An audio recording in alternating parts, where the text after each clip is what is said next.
Hi, and welcome back. Guess I'm this. I'm doing 2 videos in a day. Well, three. Well, no, two. Okay, maybe. 'Cause I thought I did their response separately. Maybe I did with the thing not saying someone who's bipolar. This video was things to say to someone who's bipolar, who's basically if they're in a kind of in that depressive state or in a kind of a manic state where they're acting kind of whoopee to cuckoo to you. You say something like, "This is a mental illness, and it is not your fault." This is good because, like for me, I'm already thinking it's my fault. I'm blaming myself for whatever it is I'm just going through my head at the time.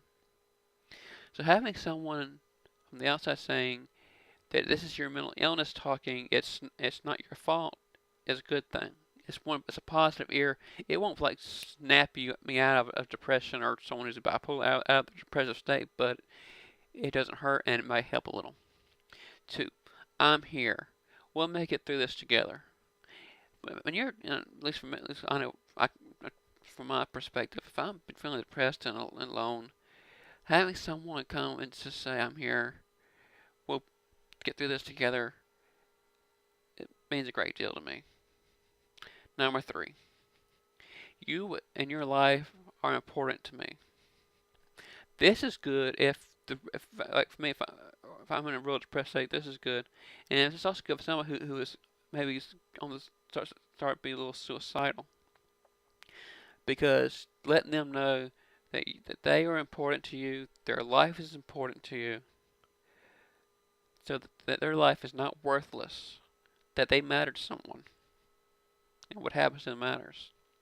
Number four, you're not alone. Knowing you're not alone is a big thing when, especially if that's what you're feeling. So having someone tell you you're not alone, because they're with you, is very helpful. Number six, I might not know how you feel, but I'm here to support you.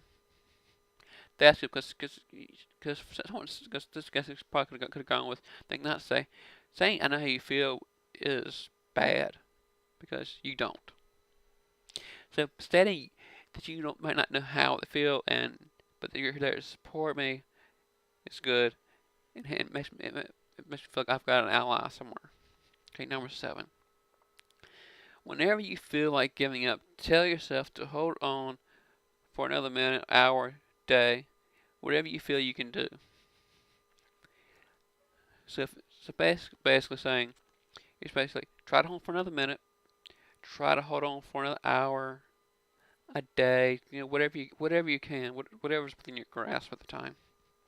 Hey, your illness doesn't define who you are. You are still with hopes, dreams you can attain.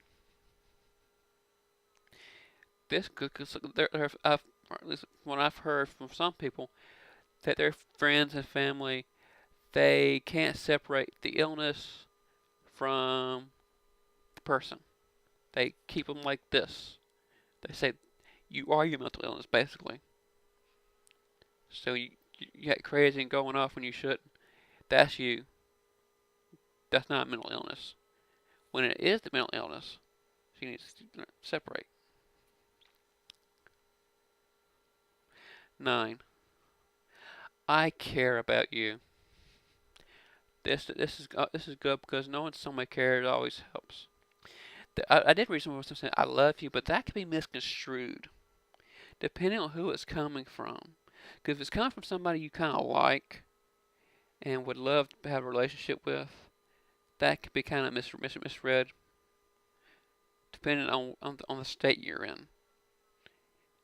Well, sometimes a friend saying I love you, maybe it would be interested in.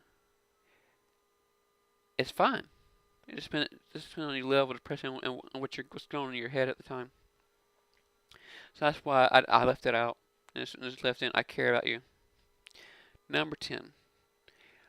When all this is over, I'll still be here.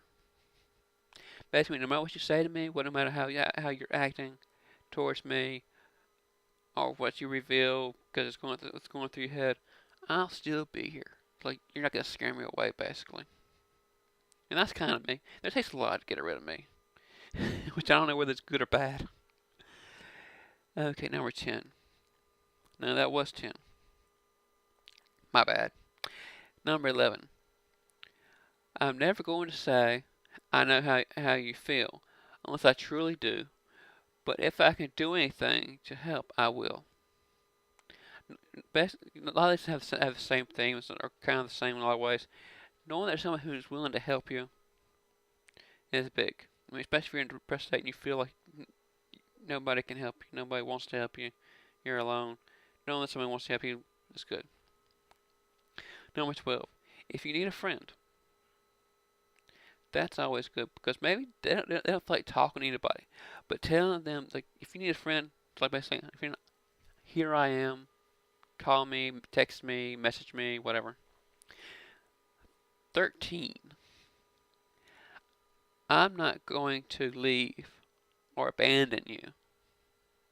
That's good because I know for me, I'm always afraid of saying like what's in my head sometimes for fear that they find out, they become shocked and they leave or basically abandon because I have abandonment issues from my father because he was never around growing up. He would always say a lot of times he lies. He'd say him for supper, but he wouldn't come.